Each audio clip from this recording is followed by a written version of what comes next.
Hi, I'm Karen with Griffin's GGS Pro Group. If you want to get the most out of your water-soluble fertilizer, the best growth and the fewest problems, I have a few tips for you today. The first and the most important is that you match your fertilizer with the type of your water. The water type is determined by laboratory testing. If you submit a water sample, ask for a greenhouse or a horticultural water test.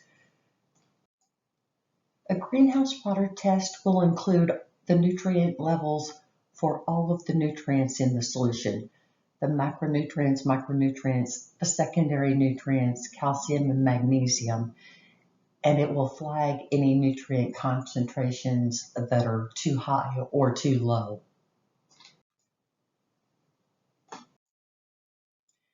The EC will also be provided, which will tell you how salty the water is. It's a measure of the overall salts.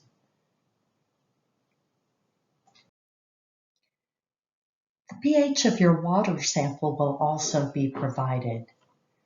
However, the pH of the water itself is really only critical for hydroponic production. For production in peat-based potting mixes, the pH of the water has relatively little effect on the pH of the potting media, and we'll see why that is in the next slide.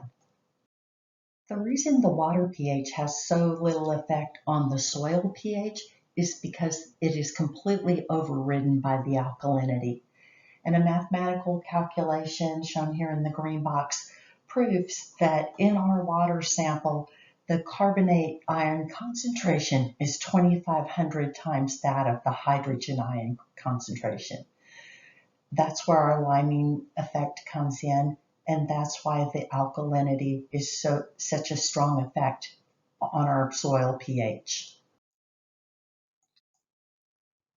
So if you have high alkalinity, as our water sample does at 153, the alkalinity will drive the soil pH higher with time. And we can manage that so that that doesn't occur. We do that by adding sulfuric acid.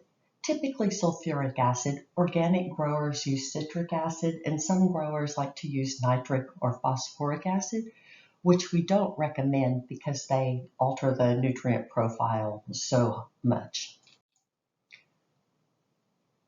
When we neutralize alkalinity by adding acid, we don't want to knock out all of the alkalinity because alkalinity gives you buffering capacity to help resist pH change. So we want to leave our alkalinity at a moderate level, someplace in between 80 and 150 parts per million of carbonate. The acid volumes shown in the chart below will do that. Just reduce the alkalinity down to the moderate level.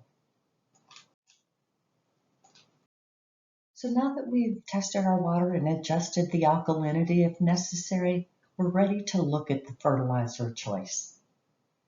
In the table at the right, we have label information from a number of different fertilizer formulations and brands, and I've highlighted a few features of those fertilizers. A very important one is the potential acidity or potential basicity of the fertilizers. That is shown in the next to the last column. We have neutral fertilizers all the way to very acidic at the very bottom to relatively basic fertilizers listed here. The neutral fertilizer would primarily be used by growers who have an alkalinity very low, between 0 and 25 to 30. Those fertilizers are meant to obviously not exert any influence on the media pH. However, over the course of a crop cycle, that can break down. And as you can imagine, using one neutral pH, it's hard to satisfy both low pH and high pH plants. That's led to a more universal strategy of picking an acidic fertilizer and a basic fertilizer and rotating them in order to maintain the soil pH. The control of the pH comes with the number of applications of each fertilizer that are applied.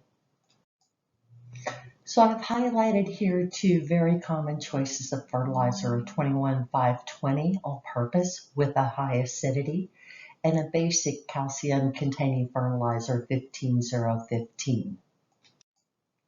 The way this system works, for example, for petunias or calibrachoa low pH plants, is that we would water 3 to 4 times with our acidic fertilizer, then rotate to the basic fertilizer once to supply some calcium and moderate the pH, and then back to our acidic fertilizer again. For high pH plants like geraniums, we'd alter that rotation and use our acidic fertilizer 1 or 2 times depending on your water, and then rotate to the basic calcium fertilizer and then back. So you could be rotating fertilizers every other time or every third time with this kind of strategy. But that's how we manage the remaining alkalinity that will control our soil pH. And with that, all that's left is to plan your production schedule, check any crop guides for nutritional recommendations and pH requirements of those crops, and then plan your fertilizer rotations according to those needs. And with this universal method, you can grow great geraniums and great calibrachoas off of the same fertilizers. And remember, GGS Pro is always here to assist you along the way. Happy growing!